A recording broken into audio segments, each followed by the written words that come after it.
Halo guys, selamat malam untuk manusia-manusia gabut di malam minggu. Cie yang mau ketemu doi? Iya doi dalam mimpi maksudnya. Jadi di podcast perdana aku ini aku sempat share ke teman-teman WhatsApp aku kayak yang yuk siapa yang mau cerita dan sharing tentang pengalaman kalian biar memotivasi orang-orang. Nanti biar aku tayangin di YouTube aku dan alhamdulillahnya aku nemu orangnya dan ini tuh sosok manusia favorit gitu. Menurut aku ya. Pokoknya kalian simak, dengerin baik-baik dan semoga ini memotivasi kalian semua ya. Halo semuanya, kenalin aku Cindy.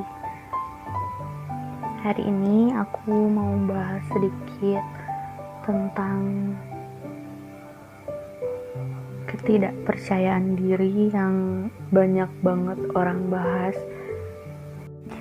Sebenarnya aku bingung banget mau mulai ngobrol dari mana karena ini adalah pembahasan yang cukup luas dan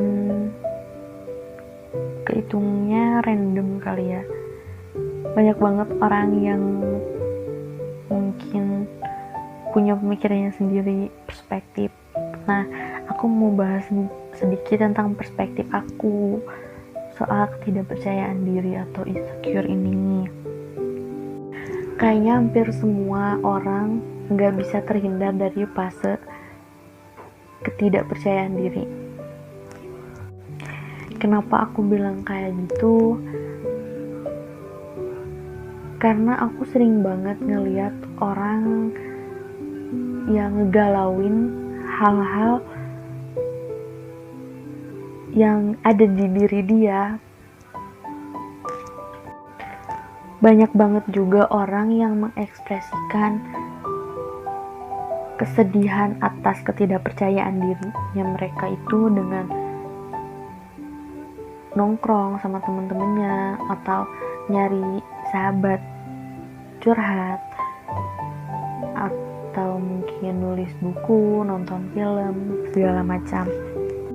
Kalau aku pribadi nih, aku adalah orang yang kalau misalnya ada di fase sedih, gak percaya diri, atau istilahnya lagi fase kacaunya hidup aku selalu nulis. Lumayan sering juga aku cerita ke teman-teman terdekat atau mungkin ke orang tua, ke pasangan aku. Kedengarannya sih kayak sepele ya, dapat teman ngobrol atau teman curhat, tapi menurut aku itu adalah kekuatan terbesar seorang yang mengalami keterpurukan atas rasa ketidakpercayaan diri atau kesedihan mereka. Karena dengan teman curhat yang benar-benar ngerti posisi kita atau benar-benar support kita, gak akan ada yang namanya kesepian.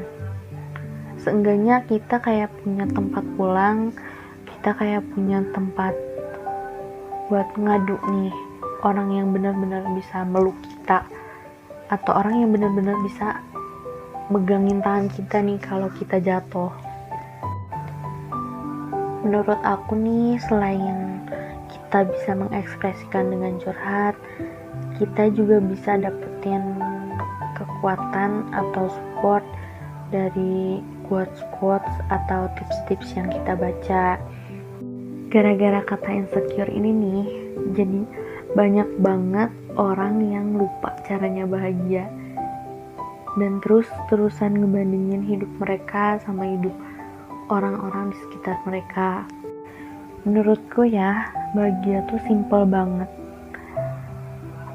Aku bisa bahagia karena mungkin segala hal yang aku alamin hari ini aja, atau mungkin ketemu beberapa teman, jadi diriku sendiri dan diterima dengan baik oleh orang-orang di sekitar aku. Di era digital kayak sekarang tuh, ibarat kata sosial media tuh kayak kiblatnya anak remaja gitu ya. Mereka ngelihat cara berpakaian orang lain dari sosial media, Mereka ngelihat cara berpikir orang lain dari sosial media, cara bergaya, cara hidup orang lain dari sosial media itu. Karena sebenarnya racun yang kita sadarin, yang kita pakai tiap hari ya sosial media itu, ibarat kata 5 tahun ke belakang deh, nggak ada orang yang bahas tentang insecure, dan nggak ada orang yang ngebahas tentang atau membanding-bandingkan hidupnya dengan hidup orang lain. Kehitung jarang banget. Mereka kayak let it flow, mereka kayak ngejalanin hidup mereka sesuai arusnya, nggak berusaha untuk belok jadi kayak si A, atau berusaha untuk beli apa buat jadi kayak si B. Aku juga salah satu orang yang main sosial media, punya akun sosial media. Aku nggak naif bahwa diri aku itu orang yang anti sosial media gitu, enggak.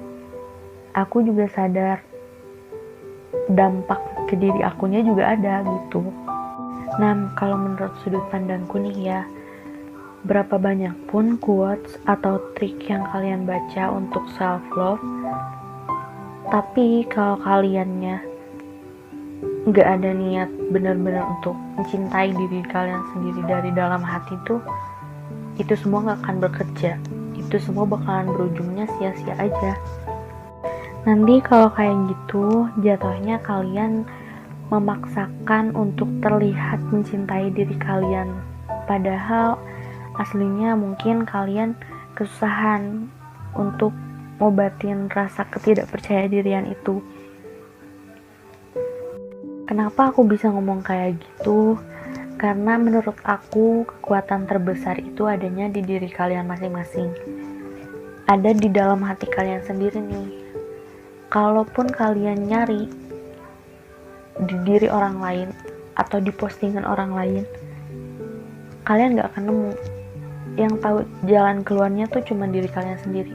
Gimana cara kalian untuk mencintai diri kalian sendiri, gimana cara kalian untuk ngebalut luka yang kalian punya, itu adanya di diri kita sendiri. Kalau kalian gak bisa nge-treat baik orang di sekitar kalian, gimana kalian mau nge-treat baik diri kalian sendiri? Itu aja sih kalau menurut aku. Aku gak bisa ngasih banyak saran, bukan karena gak mau, tapi aku gak mau so tau juga. Aku pernah ada di posisi kalian, dan kalian harus ingat kalian gak sendiri. Aku cerita gini ke kalian bukan berarti aku tahu segala hal tentang kalian atau aku pakarnya hal-hal beginian, enggak. Aku cerita berdasarkan apa yang aku alamin, apa yang aku lakuin pas aku ada di fase itu. Sejujurnya aku sampai hari ini pun masih sering ngerasain apa itu insecure atau rasa ketidakpercayaan diri yang benar-benar ganggu. Tapi kalau misalnya kita bisa nanggapinya dengan baik, insya Allah semuanya bakalan baik-baik aja kok. Nggak ada yang harus dibanding-bandingin sebenarnya, karena kita punya porsinya sendiri. Kamu cantik dengan porsi kamu sendiri, kamu berbakat dengan porsi kamu sendiri, kamu pintar dengan porsi kamu sendiri. Nggak ada yang perlu dikhawatirin, karena semuanya juga udah ada jalannya. Kamu udah dapet porsinya segitu, porsi kamu udah pas nih buat kamu. Nggak usah kamu tambah-tambahin dengan keinginan kamu yang super ribet demi menuhin ekspektasi orang lain di diri kamu. Beberapa tahun belakangan emang agak sulit ya buat kita semua, terutama tahun ini deh. Kayak banyak banget ujian cobaan bertubi-tubi, tapi itu nggak masalah kok, itu wajar banget. Aku, kamu, semua orang di dunia ini pasti punya hari-hari atau tahun-tahun terberat di hidupnya. Jangan pernah ngerasa kamu itu sendirian, dan jangan pernah ngerasa kalau kamu itu kurang. Jangan pernah ngerasa kayak gitu. Karena sebenarnya ya, perasaan kamu atau pikiran kamu tuh yang nyakitin diri kamu sendiri, bukan postingan yang mereka tampilkan di sosial media mereka. Sebenarnya yang bikin kalian sering sedih itu bukan postingan mereka, tapi pikiran kalian sendiri. Aku cuma mau kasih tahu, kalian jangan sampai jadi orang asing buat diri kalian sendiri demi menuhin ekspektasi orang lain. Hal-hal gak menyenangkan di dalam hidup tuh emang banyak banget dan sering banget terjadi. Jadi gak apa-apa banget kalau kalian ngerasa sedih, sakit hati, atau kecewa, karena itu semua dimilikin sama setiap jiwa manusia. Kayaknya segitu dulu aja sudut pandang aku tentang ketidakpercayaan diri. Aku gak minta kalian buat setuju sama pendapat aku, tapi aku selalu minta buat kalian berhenti membandingkan diri kalian dengan orang lain. Kalian punya goals sendiri dalam hidup, mereka juga kayak gitu.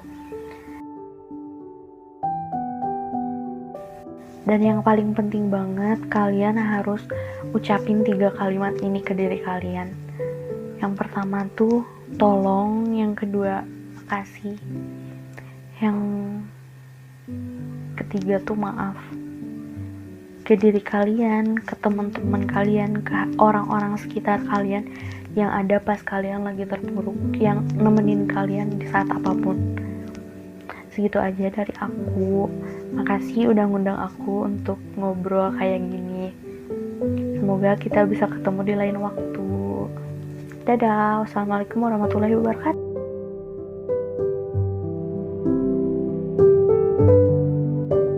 Oke, itu dia cerita atau pengalaman dari Cindy.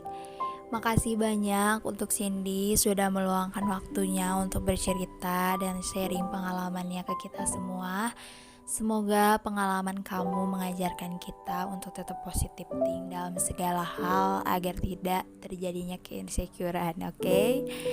Oke, jadi buat kalian yang mau berbagi cerita, berbagi pengalaman tentang apapun itu, tentang kehidupan kalian atau semacamnya, boleh banget.